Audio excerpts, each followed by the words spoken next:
우리 옆에 분하고 한번 인사하실 때 구체적으로 삽시다 이렇게 한번 인사할까요? 예. 네. 한 주 동안 평안하셨는지요? 저희 교회는 올해 성경 읽기를 통해서 서로 사랑하고 권면하고 교제하는 시간을 갖고 있습니다. 지난주까지 저희가 사도행전과 바울의 편지들을 시간별로 엮어서 공부를 했습니다. 오늘부터는 그 뒤에 나오는 신약에 써 있는 그 편지들 몇 권들을 계속 좀 살펴보려고 합니다.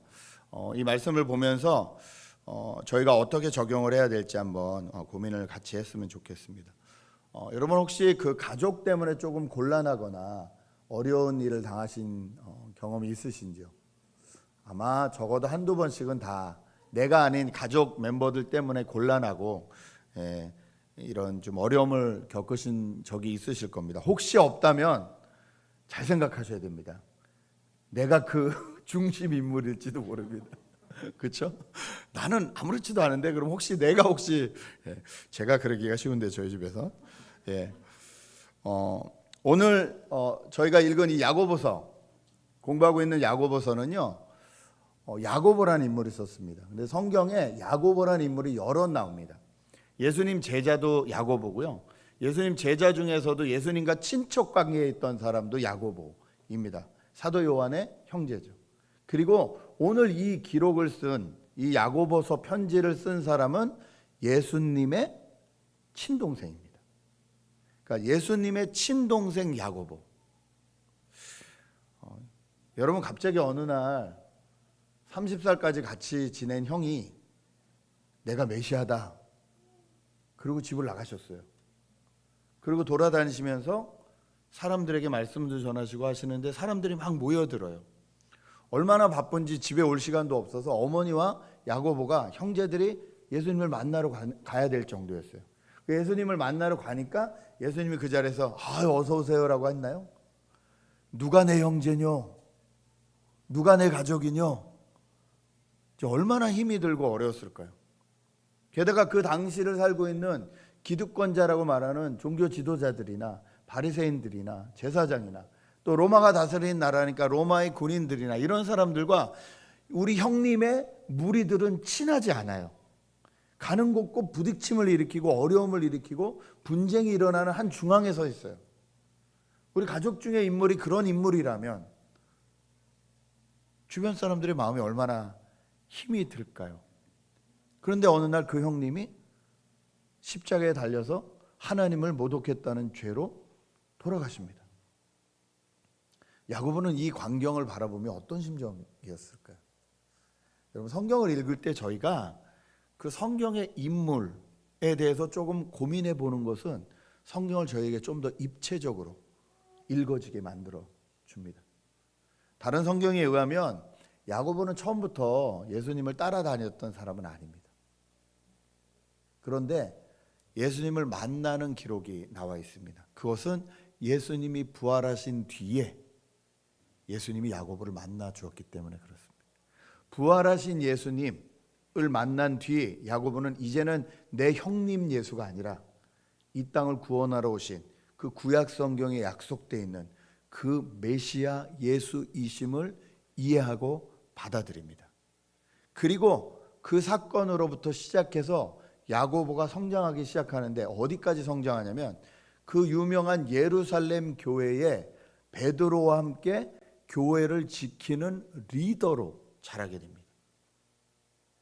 형님을 많이 원망했을 것이고 아버지도 안 계시고 형님도 안 계시니까 그 집안의 모든 뒤처리를 그 야고보가 다 했을 것이고 불만이 쌓일 수도 있고 그랬던 야고보가 어떻게 그 형님의 가르침을 따르고 어떻게 예루살렘 교회의 리더로까지 성장하게 되었을까요? 결론부터 말씀드리면 그것은 야고보가 하나님의 말씀을 제대로 적용했기 때문에 가능한 일이었습니다. 야고보서를 여러분 잘 보시면요, 야고보가 하나님의 말씀을 많이 알고 있음을 알 수 있습니다. 특별히 구약 성경 중에서는 잠언을 많이 알고 있었습니다. 그래서 야고보서 전체를 보면 지혜에 대한 것이 무엇인지 얘기를 많이 합니다. 그리고 말을 어떻게 해야 되는지에 대한 얘기를 많이 합니다. 잠언서에 많이 나오는 기록들이잖아요. 그런 것들에 대해서 야고보가 자기의 삶으로 녹여서 쓴 편지가 야고보서인 거예요. 뿐만 아니라 예수님을 이제는 구주 예수님으로 받아들이면서부터 그 형님이 하셨던 모든 말들이 다시 재해석되고 이해되기 시작했어요. 그 중에서 가장 야고보가 중심적으로 잡고 있었던 예수님의 말씀은 뭐냐면 산상수훈이에요. 예수님이 하나님 나라 백성들은 이렇게 살아야 된다라고 말씀해 주신 그 산상수훈을 야고보는 마음 깊이 가지고 있었습니다. 그리고 그 말씀을 묵상하고 그 말씀을 적용하고, 그래서 마침내 이제는 자기의 생각과 자기의 사상이 되어가지고 마지막에 쓴 편지가 이 야고보서인 거예요. 그러므로 이 야고보서를 보면 얼마나 야고보가 하나님의 말씀을 잘 알았는지, 아는 것뿐만 아니라 어떻게 자기 삶에 적용했는지가 나옵니다. 그리고 이 말씀이 이제는 성경이 돼서 저 여러분에게 오늘 이렇게 다가와 있습니다. 자, 그렇다면 저희도 오늘 이 야고보서를 통해서 어떻게 성경 말씀을 적용하고 살아야 되는지 한번 배워보기를 원합니다. 첫 번째, 야고보가 저희에게 권면해 주는 것은요, 21절인데 온유한 마음으로 하나님의 말씀을 받아야 된다는 거예요. 온유한 마음으로 하나님의 말씀을 받아라라고 얘기하고 있습니다. 21절 말씀 함께 보실까요? 그러므로 더러움과 넘치는 악을 모두 버리고 온유한 마음으로 여러분 속에 심어주신 말씀을 받아들여야 합니다. 그 말씀에는 여러분의 영혼을 구원할 능력이 있습니다. 여러분 말씀 많이 들으시잖아요. 말씀 많이 읽으시잖아요. 그런데 그 말씀들이 내 안에 남지 않고 이렇게 스쳐 지나가요. 왜 그럴까요? 참 신기하죠? 말씀을 그렇게 많이 읽는데, 많이 듣는데 스쳐 지나가요. 목사인 저에게도 마찬가지입니다. 아침에 성경을 읽을 때 그냥 습관적으로 아침에 일어나자마자 책상에 앉아서 성경을 그냥 읽기 시작할 때가 있어요. 근데 신기한 게 그 성경을 읽으면 왜 이렇게 오늘 할 일이 생각이 많이 날까요? 성경을 읽는데 오늘 할 일이 계속 생각이 나는 거예요. 그러면 성경을 그냥 눈으로만 읽고 있는 거예요. 왜 그럴까요? 거기에 대해서 오늘 야고보는 저에게 뭐라고 말해줍니까? 21절 다시 보실까요? 그러므로 더러움과 넘치는 악을 모두 버리고. 우리 마음 가운데 이미 다른 것으로 가득 차 있어서 그냥 말씀이 우리를 스쳐 지나간다는 거예요. 말씀을 적용하기 전에 우리가 먼저 해야 되는 일은 뭐냐면요, 온유한 마음을 가지고 그 말씀이 내 안에 뿌리 깊이 내릴 수 있도록 먼저 준비해야 된다는 거예요. 그 마음 준비가 먼저 돼야 한다는 것이죠. 야고보는 특별히 흩어져 있는 유대인들, 말씀을 잘 안다는 사람들에게 이 편지를 썼습니다. 그들이 얼마나 말씀을 잘 아는지, 특히 구약 성경을 잘 아는지 야고보는 알고 있었어요. 그런데 그 야고보가 계속 강조한 게 뭐예요? 너희가 믿음이라고 하는 거, 그거 믿음 아닐 수 있다, 그 말이잖아요. 너희가 생각하는 믿음과 하나님이 말씀하시는 믿음이 다를 수 있다, 계속 권면하잖아요. 지금 이스라엘과 팔레스타인 문제가 이제 겨우 휴전에 들어간다고 하지만 이미 벌써 300명 넘게 사람들이 사망했습니다. 팔레스타인에서 거의 200몇 명, 이스라엘은 뭐 열 몇 명밖에. 이분들이 그 나라에서부터 시작된 이 분쟁이 이 미국 땅에도 영향을 끼치기 시작했어요. 그래서 중동 지방에 있는, 여기도 많이 계시잖아요. 그분들이 유대인들, 빵모자 쓰고 다니시는 분들을 보면 공격을 하고 혐오를 하기 시작했어요. 이제 아시아 혐오에서 지나서 유대인 혐오로 또 들어가기 시작했어요. 이것에 대해서 경찰이 경고하고 이런 일이 있을 수 없다라고 얘기하고, 그런데도 여기저기서 지금 계속 피켓 시위가 일어나고 데모가 일어나고 있는 상황이에요. 여러분, 이 두 민족, 유대인만큼 구약 성경을 많이 아는 사람들이 있을까요? 그 사람들은 구약 성경을 읽고 외우고 머리에 갖다 붙이고 팔에다 갖다 새기고, 여기 이렇게 줄 이렇게 내리고 옷에다 줄 내리고, 거기 보면 말씀을 동글동글하게 말아서 여기다 다 감아놓거든요. 머리에도 말씀을 동글동글 감아서 이렇게 말아놓거든요. 그리고 우리가 하나님의 자녀다 그러는데 그만큼 구약 성경을 잘 아는 사람들이, 이들은 이것을 거룩한 전쟁이다 라고 말하지만 과연 이것이 진짜 거룩한 전쟁일까요? 하나님이 생각하시는 거룩한 전쟁일까요? 아니요. 발단부터가 잘못됐어요. 무슬림 사람들이 라마단이라고 30일 동안 금식하는 그 금식 기도가 있습니다. 그 금식 기도가 예루살렘에 가보시면 통곡의 벽이 있고 이쪽은 이 유대인, 이쪽은 이 아랍인들의 성전들이 붙어 있어요, 거의. 근데 아랍인들, 중동 분들 그 기도할 때 어떻게 하시는지 아시죠? 기도 시간이 되면 하루에 5번 그 전 국민들에게 그 스피커로 기도 소리를 쏴요. 에 하는 게 뭐 이렇게 스피커로 계속 나와요. 그럼 거기에 맞춰 기도하는 거예요. 그러니까 특히 라마단 이 30일은 더 이 금식이잖아요. 금식이라는 건 해질 때까지 금식이거든요. 그때까지 기도하니까 사람들이 얼마나 배가 고파요. 그리고 그 스피커로 그걸 듣는데 이스라엘 군인들이 갑자기 들어와서 그걸 끊어버린 거예요. 왜 끊었나 알아봤더니 저기 지금 통곡의 벽에서 이스라엘 총리인가 누가 무슨 담화문을 발표하니까 시끄럽다는 거예요. 남들 성전에 들어가서 기도하고 있는데 끊어버린 거예요. 여러분, 누가 갑자기 우리가 찬양하고 있는데 불교 신자가 들어오더니 갑자기 저 방송실에 가더니 방송실 모니터를 다 빼버렸어요. 여러분 가만히 있으시겠어요? 발단이 이거예요. 이게 과연 홀리 워일까요? 아닙니다. 하나님의 뜻을 전혀 모르는 겁니다. 그런데 이런 종교적 대립이 중동만 문제일까요? 아니라는 거예요. 지난주 한국에서 부처님 오신 날이었다고 합니다. 수요일 날. 또 뉴스에 났어요. 어떤 청년들이 그 절 앞에 가서 예수님 찬양 하면서 예수 믿고 천국 가라 막 이렇게 외쳤다는 거예요. 더 웃긴 게 뭔지 아세요? 들어가시는 그 불신자들이 지옥 갈게요, 지옥 갈게요 그러고 들어갔다는 거예요. 기자가 취재를 했어요. 왜 그러냐고. 그랬더니 저들을 사랑해서 하는 거라고. 아니, 기독교의 사랑을 도대체 어떻게 가르쳐 놨길래, 어떤 교회에서 어떤 교육을 받았길래 저걸 사랑이라고. 그게 무슨 사랑입니까? 폭력이지. 자기 우월주의, 종교 우월주의, 잘못된 열심주의가 다 합해서 이런 일이 일어나는 거예요. 하나님의 사랑이 무엇인지, 하나님이 정말 말씀하시는 사랑이 무엇인지 하나도 적용이 안 돼요. 하나님이 정말 말씀하시는 사랑은 뭐예요? 자기를 희생하여예요. 자기를 희생하여. 그 친구들이 그거 끝나고 그 기자들에게 인터뷰하고 가면서 서로 하이파이 하고 막 이러고 갔대요. 자기들은 영적으로 승리했다는 거죠. 이거 어떡할 겁니까? 이게 기독교라면 어떡할 겁니까, 이거? 여러분, 말씀 잘못 적용하면 이렇게 됩니다. 아니요. 하나님의 말씀하시는 그 믿음과 거룩은요, 하나님의 말씀이 마음에 자리 잡힐 때 나타나는 거예요.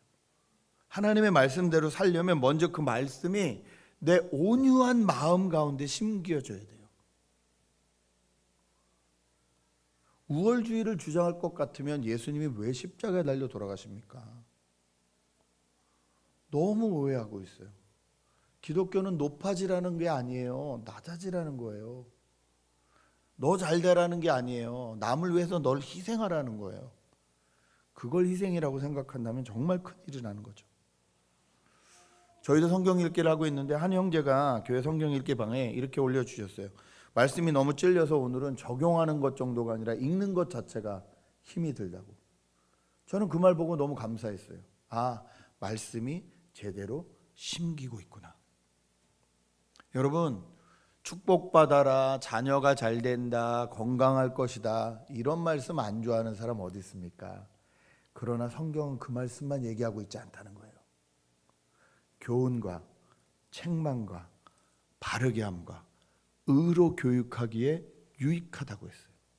하나님 말씀은 어떨 땐 우리에게 호통치세요. 리북하세요. 너 그따위로 살아서 되겠냐라고 하나님의 말씀이 우리에게 막 말씀하세요. 그 말씀을 듣고 두려워하지 않는 사람 이상한 거예요. 하나님의 말씀은 정말 우리를 생명의 길로 인도하시기 위해서 나간다는 거예요. 그러므로 성경을 제대로 읽고 온유한 마음으로 성경을 읽으면요, 내가 얼마나 하나님 앞에 부끄러운 사람인지를 깨닫게 된다는 거예요. 내가 사람들 앞에도 얼마나 부족한 사람인지를 깨닫게 된다는 거예요. 그리고 그 말씀이 내 안에 심기게 되면요, 그걸로 나는 누구하고 비교하지 않아요. 거기서 자존감을 찾으려고 그러지 않고 자존심을 세우려고 그러지 않아요. 오히려 사람들에게 사랑과 존경을 원하는 것이 아니라 하나님이 나를 어떻게 보실까가 제일 관심사예요. 하나님은 나를 어떻게 보실까? 이게 말씀이 마음에 심기어진 사람이라는 거예요. 그러므로 여러분, 말씀을 적용하기 전에 먼저 내 마음의 상태를 보십시오.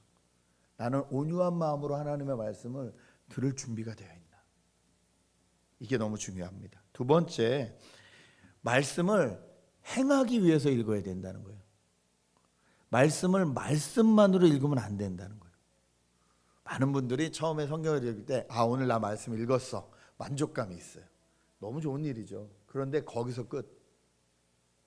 오늘 나는 분량을 다 읽었어, 끝. 이걸 오늘 야고보는 뭐라고 하냐면요, 거울을 이렇게 쳐다보고 얼굴에 묻었는데도 그냥 간다는 거예요. 그리고 얼굴이 어떤 상태였는지 잊어버리는 것과 같다는 거예요. 여러분, 거울을 보는 이유는 내 이 몸매와 이 매무새와 얼굴과 이거를 좀 정돈하게 하기 위함이잖아요. 뭐 묻은 게 없나, 옷을 제대로 입었나, 이러기 위해서 거울을 보는데, 그냥 거울을 봤는데 다 묻어 있는데 그냥 돌아가면 아무 소용이 없잖아요. 말씀은 읽기 위해서 존재하는 게 아니라 행하기 위해서 존재한다는 거예요. 이런 말씀은 하나님이 우리에게 주신 삶의 규칙입니다. 삶의 규칙은 그 규칙대로 행동될 때 의미가 있는 거예요. 우리가 살면서 법을 이해하는 게 너무 중요합니다. 그러나 법을 이해만 해서는 소용이 없어요. 그 법을 지켜야 소용이 있는 거예요. 이번 주에 저희 청년 둘이 법 앞에 서야 됩니다. 법 앞에 선다는 게 뭐예요? 법을 이해만 한다고 될까요? 법을 이해만 한다고 되지 않아요. 그 법을 통해서 내가 무엇이 잘못되었고 그것을 어떻게 개선해야 되고 그것을 판사가 어떻게 결정해줘서 너는 이런 법에 의해서 이런 실수를 했으나 너는 이런 법에 의해서 이렇게 해주겠다는 결론이 나야 그 법이 이제 나를 자유케 하는 거예요. 말씀도 마찬가지입니다. 말씀이 어떻게 기록되어 있는지 아는 건 너무 중요해요. 그런데 거기서 끝나면 안 된다는 거예요. 그 말씀이 내 안에 어떻게 적용되고 있는지를 알아야 된다는 거예요. 그러므로 여러분, 말씀을 읽을 때 말씀을 적용하기 위해서, 말씀대로 살기 위해서 말씀을 읽으시기 바랍니다. 처음부터 그렇게 기도하고 읽으셔야 돼요. 하나님, 내가 오늘 이 말씀을 읽는데 이 말씀이 내 안에 심기게 해주시고 이 말씀을 실천하게 해주십시오. 처음부터 그렇게 우리는 읽는 거라는 거예요. 예수님 시대에 예수님을 따르는 많은 사람들이 예수님에게 바랬던 건 기적과 기사입니다. 그냥 쫓아다니면서 병 낫고 음식이 생기고 막 놀라운 기적과 기사만 쫓아다니면서 막 쫓아다녔어요. 그러면서 예수님을 막 지켜 세웠어요. 그때 예수님이 누가복음 11장 28절에 이렇게 얘기하십니다. 그러나 예수께서 이렇게 말씀하셨다. 오히려 하나님의 말씀을 듣고 지키는 사람이 복이 있다. 신앙생활하면서 수많은 간증이 있으실 거고 수많은 경험이 있으실 겁니다. 너무 중요합니다. 그러나 그것보다 더 중심을 둬야 되는 건 하나님의 말씀을 듣고 하나님의 말씀을 지키는 것입니다. 사도 요한은 이것을 정리해서 성경의 맨 마지막이라 하는 계시록의 1장 3절에 이렇게 써 있습니다. 이 예언의 말씀을 읽는 사람과 듣는 사람들과 그 안에 기록되어 있는 것을 지키는 사람들은 복이 있습니다. 그때가 가까워 왔기 때문입니다. 말씀을 읽고 말씀을 듣는 것으로 끝나지 않아야 돼요. 지켜야 된다는 거예요. 여러분, 말씀을 지키기 위해서 말씀을 읽으시는 저와 여러분 되셨으면 좋겠습니다.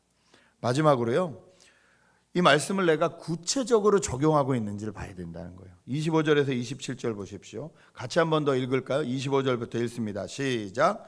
그러나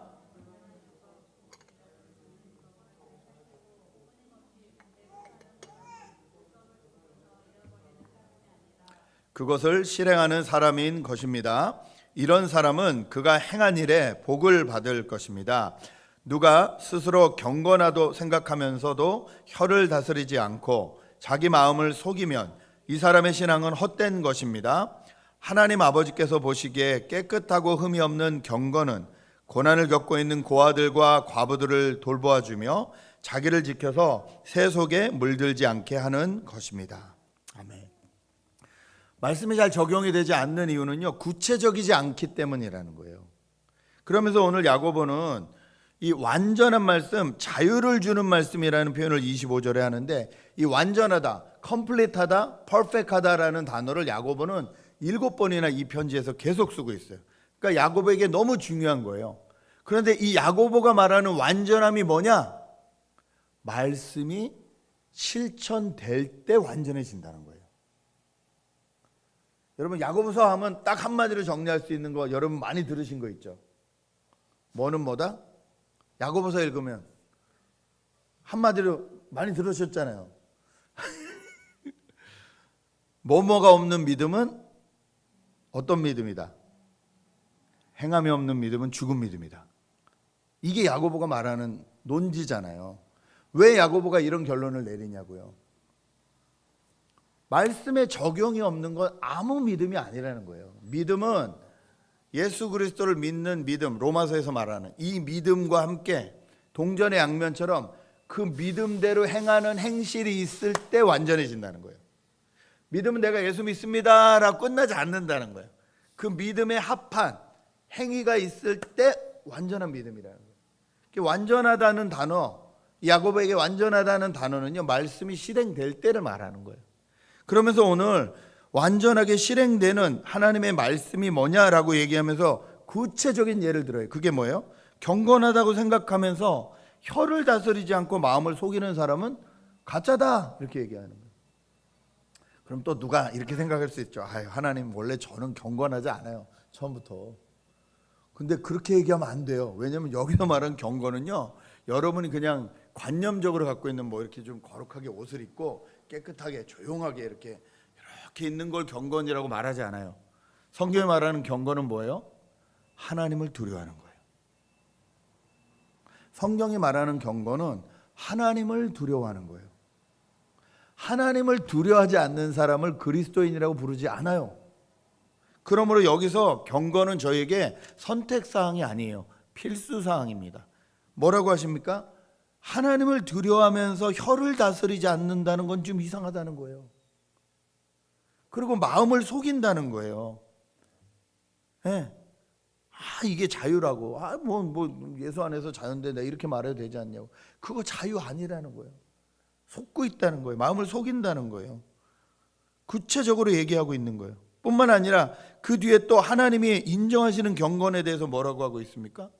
어려움을 겪고 있는 사람을 돌보아주고 있느냐. 세상의 생각과 내 생각이 세상을 따라가지 않고 있느냐.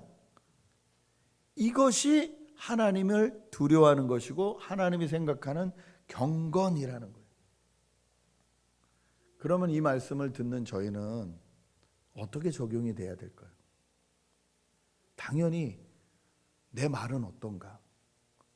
나는 이번 주에 사람을 살리는 말을 했나? 사람을 죽이는 말을 했나? 적용이 돼야겠죠. 사람을 살리는 말을 하기 위해서 내가 어떤 말을 어떻게 해야 될까? 고민이 돼야겠죠. 나를 만나는 모든 사람들이 사람을 살리는 말을 들으려면 내가 어떤 준비를 해야 되나? 내 주변의 고아와 과부뿐만 아니라 이 세상에서 어려움을 겪고 있는 사람은 과연 누군가? 하나님이 누군가를 보여주실 때 나는 어떻게 행동할 것이냐? 이것이 내 안에 구체적으로 묵상이 되고 적용이 될 때 말씀은 내 안에서 나를 살리는 기둥이 된다는 겁니다. 여러분, 말씀을 많이 안 읽어서 문제가 아니라 읽은 대로 적용하지 않아서 문제가 되는 경우가 많습니다. 야고보는 절대 행위로 구원받지 못한다고 얘기합니다. 그런데 또한 구원받은 사람이 행동하지 않는 일은 절대 있을 수 없다고 더 강하게 강조합니다. 여러분, 말씀을 적용하고 행하는 것은요, 우리가 옛사람에 머무르지 않고 새 사람으로 나가고 있다는 믿음의 증거가 되고 싸움에서 이기고 있다는 증거가 됩니다. 여러분 기억하십시오. 영적인 존재들은 저희 주변에 항상 있어요. 영적인 존재들이 여러분의 말씀 읽는 거 방해하지 않아요. 말씀 읽는 순간 방해하지 않아요. 다만 말씀 읽을 때 자꾸 딴 생각이 들게 할 뿐이에요. 말씀 읽는 거 못 읽게 갑자기 뭐 병들어서 누워있거나 이렇게 만들지 않아요. 얼마든지 읽으라 그래요. 근데 그게 내 안에 하나도 뿌리 깊게 남지 않고 다 스쳐가게 할 뿐이에요.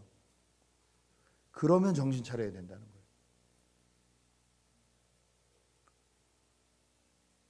이게 저도 훈련이 필요합니다. 어느 날 보면 그냥 말씀을 진짜 그냥 말씀으로 읽고만 있어요. 그냥 글만 읽고 있어요. 그중에 또 당연히 읽다 보면 탁 오는 문장이 있을 거 아니에요. 그럼 이거 좋네 그러고 넘어가요. 아무 소용없어요. 탁 팝업해 주시는 말씀 가지고 묵상해야 돼요. 이게 왜 오늘 나한테 떴을까? 이 말씀으로 하나님이 나에게 무슨 말씀을 하고 싶으신 걸까? 이게 묵상되고 적용되고 내 안에서 녹아나고 그래서 어떤 행동으로 나타날 때 그때 그 말씀이 어떤 세상 풍파에서도 나를 흔들리지 않게 지켜주는 내 말씀이 된다는 거예요. 여러분, 여러분의 이 인생에 하나님의 말씀을 많이 심어 두셔야 돼요. 그래야 그때마다 그 말씀이 여러분을 살려요. 이것이 야고보가 지금 말해주고 싶은 것입니다. 지난주 인도에서 선교하시는 선교사님과 카톡으로 교제할 기회가 있었습니다. 그 선교사님이 지금 어떤 사역을 어디서 하시는지를 그 CTS의 새롭게 하소서에 올려 있어서 그걸 봤어요. 같이 보면서 너무 궁금했어요. 20몇 년이 지나도록 그 목사님도 아니고 선교사님도 아니고 평신도였었던 분이 직장 생활 하셨던 분이 갑자기 그 아이들을 다 데리고 그 인도 오지까지 들어가게 되신 계기가 뭘까? 그리고 인도의 이제 남부 쪽에서 사역을 하시다가 아이들이 어느 정도 크고 나니까 인도의 북부 쪽으로 가장 오진 곳으로 가셨어요. 거기는 인도 현지 사역자들도 안 가는 곳이래요. 그 인도에서 신학교를 또 다니셨는데 그 인도 친구들이 저기는 아무도 안 간다 그래서 가셨대요. 도대체 거기까지 이분을 움직이게 한 건 뭘까? 너무 죄송하지만 너무 궁금해서 카톡으로 제가 여쭤봤어요.